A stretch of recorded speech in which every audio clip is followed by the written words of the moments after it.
Today's episode is the most colorful woman you'll meet on social media.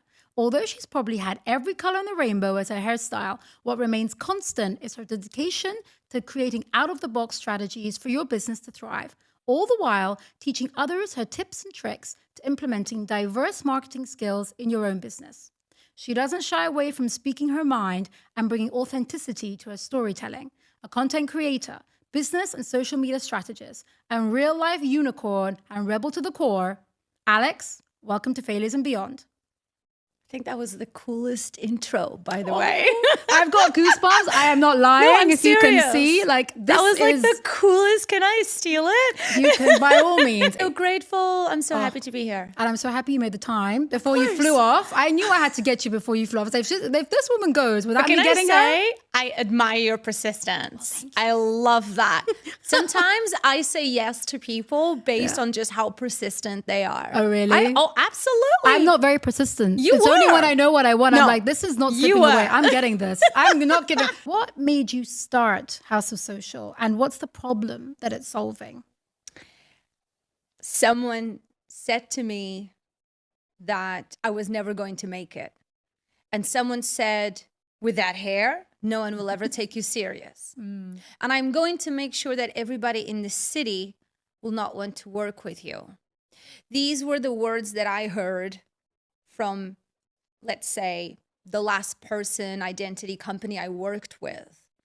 And even though I already had House of Social completely mapped out in my head from A to Z, 2 years prior to these words, I was going into work. I loved my job. I loved my role, the team that I hired. I had a great salary, I had a big salary, but things just weren't very healthy. They didn't start to getting very toxic. But even though I knew I had the vision for House of Social, even though I knew that at some point down the line, I'll have my own business. But that idea was so scary and big, you know. But these words were the words that I had to hear. So on that day, after having done 10 years working in the agency world between London, Singapore, Middle East, Dubai, that day when I got home and I turned on Skype, yes, it was still Skype. Oh yeah, that long ago, huh? I remember Skype. Yeah, And so we're probably talking about 8 years ago or maybe a little bit more. And I just have tears. And I'm looking at my mom. And my mom had just lost her job at that time. And in my family, it's me, my mom, and my grandma. This is it. This is the family. And I knew it in every cell of my body that I did not want to work for anybody else. right. And my mom could see that in my face. And it was in that night on that Skype that I just knew I don't want to work for anybody else anymore. I don't know what's next. Like there's no sentence or words or lines really at that moment in that night of what would be next. And my mom, but the fear, not so much fear, that's too much. I wasn't feeling fear. I was kind of scared because my mom had just lost her job too. I was having a great salary at the time. Mom was not in Dubai. Mom was in, I don't even know where mom was, Brazil maybe. So it was like the two of us cannot now be out of work. Yeah. And Too my big a mom risk. did what she always does. My mom is my superhero. You know, she just looks at me and she's like, you're going to hand in that resignation and we're going to figure out. And these words, we're going to figure out. I grew up with that from my mom and my grandma throughout all of the hardships we had with my childhood and my dad and everything that happened. That was always what my mom would say. We're going to figure it out. We're going to figure it out. Which is why I think today I'm such a figured out person. I don't dwell in the failure. I know we're going to talk a lot about failures, but that's the thing. That's why I have a hard association with failure because I literally don't spend almost any time on it. It's like, what do I do next? What's the plan? And so those were the words that really sparked that definitive moment that I went in the next day and I had a resignation. And then the next 30 days became my last 30 days. And the vision for House of Social had always been in my head. It was about I want to teach social media marketing, which 7, 8 years ago, for anybody who's watching and for anybody who has been here long enough and is a little bit aware of the market, 8, 9, 10 years ago, there was no social media training.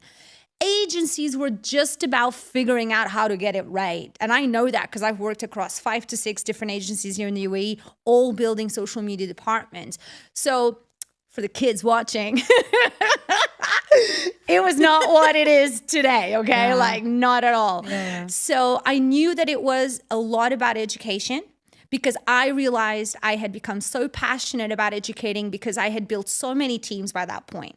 By this point, I was doing social media marketing for about 15, 16 years. This is a long time. A lot of people sometimes forget. I've been doing this for since it almost started. Yeah. So I knew education was a big pillar, consultancy. And funny enough, everybody thought the classic, I was going to open an agency, and it couldn't have been the most extreme opposite. It was I had just spent 10 years. Yeah. There was nothing sexy and appealing about that. So it was consultancy, wanting to work one-on-one or wanting to work directly with companies and people, so I could do it my way. So we could have this repertoire relationship. Agency, there's a lot of, it's a machine, And at the time, now it's evolved. At the time, there was a third pillar called insights. So I was obsessed about social media listening. We did one of the first consumer trend reports. That was my big launch with House of Social. We really pretty much launched the first consumer insights reports in the Middle East based off doing social media listening. So those were my 3 pillars. I hate comfort because I think comfort sometimes does not give you the kick in the butt that you need. So I love it when people come to me and tell me that they're having problems or something said that. Take that adversity. Adversity is your best motivation. Forget the Instagram posts. Forget the quotes. It's that adversity that you really feel it. Because when he said that, not only he was very physically close to me, he slams that laptop and he points his finger at me. And that was wow. And I stood up holding my head up high, and and I went outside, sat in the grass crying, tears just rolling down, and remembering what my mom and grandma always taught me. Always look up and always look for your happiness, no matter what that is. And in that moment, I was like, what is this? This is not happiness. Who is this person treating me like this? Of course, we had already many other arguments before this one. So it was kind of brewing. Like the last thing you needed, just to push yourself off the edge and say, I'm done. Yeah. It's that I've had enough. Yeah. You needed that. Yeah. And I think a lot of people sometimes need that point breaking point to realize, I don't want to do this anymore. I deserve better. And whatever it might be that is the better, I'm just going to do that. Yeah. And you might just need to go through that process sometimes, that you figure it out. Yeah. And like you said, you have a support mechanism there for you. You have your mum. When you have that strong network of people who you trust, and they've got your back, that gives you some strength to know that you're going to be okay. Yeah. And like you said, you've got this. Yeah. That's your mantra. So having that belief in yourself enabled you to take that risk. Because ultimately that's what it is. But it was always as well, the biggest thought at that time was also something my mom had really imprinted in me. And I think it just, and this was for me a big thing that helped me take the leap. And I say this a lot. I try to reiterate this a lot to people when I have, especially younger people that I have talking to me a lot, or sometimes even as clients. And it was that simple picture of, I may not know what's on the other side, but I know it's going to be better where I'm at right now. Yeah. And sometimes a lot of people don't take the leap because they're so scared. They don't know what's on the other side. But I guarantee it will be better than the bad situation or the pain that you are in. Because if you are in a bad situation or there's pain, you got to get out as fast as possible to get to that other side, so then you can figure it out. So that's just all I kept thinking. That was like my life jacket, let's say. Sure. Beautiful. Okay. Well, that's given us a nice insight into your why, because that's one of, I think, the most interesting questions. I like to get to know, what is the reason why you started? So that's beautiful. You had that ignition, you took the risk, and now here we are. And I thanked him later. You Well, know, that's it's good. really So because obviously you have to go through the process of healing that pain to get to where you are and your strength. And the fact that you can actually forgive somebody, ultimately, but that was they were your much reason. later. Oh, sure. I mean, Because it's not like you did it the next day, but for 3-4 years, those words were the best motivation I could have had, because I was waking up every single day feeling like the smallest fish, which many times I still do. A lot of people, you know how it is. People see you on the outside and they Sure. see you doing all these things. So people think like, but I still 100% feel like the underdog. Like by no means I feel like, you know, I'm up there with like all these big sharks, blah, blah, blah. So I was feeling like such a small fish. I was like, who am I to think that, and again, context of times, this is 8 years ago. We didn't even have freelance licenses. Having consultants wasn't yet a thing. You couldn't just host an event. Like there was a lot of very different. obstacles, yeah. So it was like, wow, those words, I was waking up every day and I wanted to prove them wrong. I wanted to be like, I am going to show you that I can take up space in this city. So great motivation. And now look at you now, huh? And then like 3 years later, but it took time, like you said, the healing, right? It does, yeah. Because at the time, it's easy to have this conversation now, because at the time, there was no consciousness that those words were doing this for me. Yeah. So there's no conscious at that time that of course. it was later. There was this one moment, like I want to say 3 years later, I was like, oh my God, those words. What would you say are the most important qualities that you would need as a business owner or entrepreneur when you're starting and when you're growing your business? I would say my first one is the one that we just talked about, which is resilience, because you're going to get knocked down a lot. You're going to get knocked down. You're going to get no's. That is the road of entrepreneurship, of wanting to start something.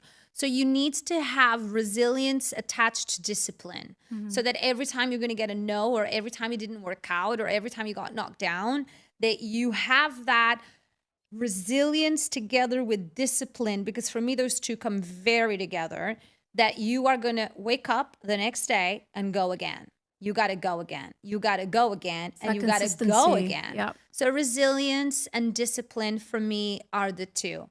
The third one could be quite, maybe people will think of it as like cute, or they may not see the actual true value of it, but it's optimism. I meet and work with a lot of people that have such a either negative mindset or a complaining mindset. People radically underestimate the power of being an optimist. But caveat, practical, realistic optimist. I'm not talking about la, fluff optimist. Everything is always great. Optimist in, can we find positivity? If me and you are two co-founders and things are getting really tough, like, are we going to be able to be positive? Can we talk positive to each other? Can we look at the positive ways on how we can try again? Like, the trying again is an optimistic move. We're going to go again because we have to believe it's going to work out. If this didn't work out, we have to believe that there's another road that's going to work out. So optimism for me, having that outlook, it's going to just make everything so much lighter. Every time I see people, clients, anybody, and they are being negative, and it's the narrative goes, what if? Oh, and then what if it doesn't work? And then what if it doesn't happen? And then what will people say? Or something bad happen. And the energy and the time of being spent in, like you say, the whole theme of this podcast, failure. The amount of energy that people attribute to the failure of something, if they could take that amount of time and energy and apply it on optimism. What if it works? What if it works? Yeah.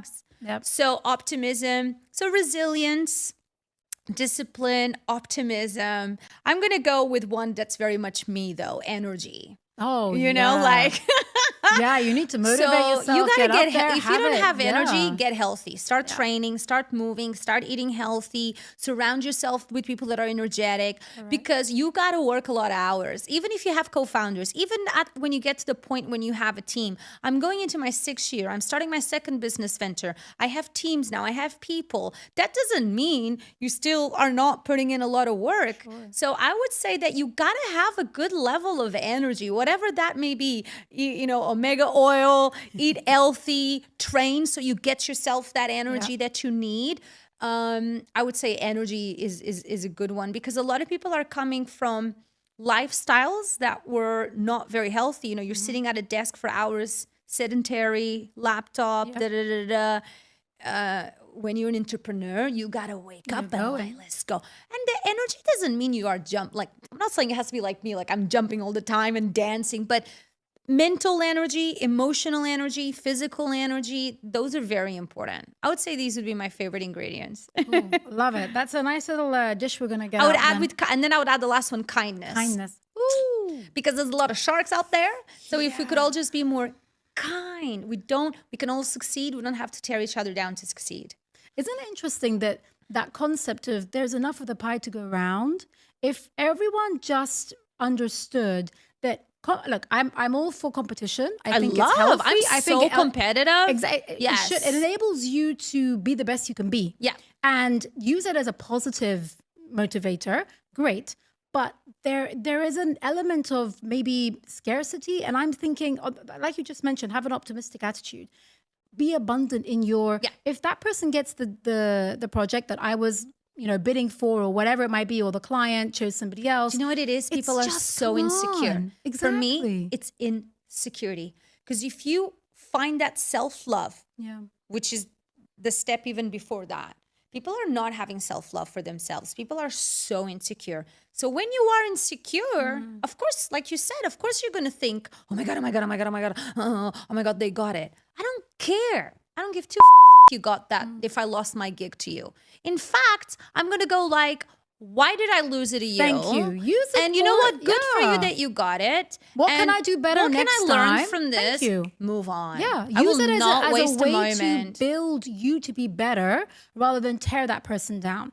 And I think that's where a lot of people get the wrong end of the stick, in that you need to be able to be the best you can be to make it and to sustain it. Testshield.ae are the fastest growing UAE domain and hosting provider. Exclusive only to FabDXP subscribers, benefit from 50% discount on their hosting services by using the promo code FabDXP. Just visit testshield.ae and you can elevate your online presence.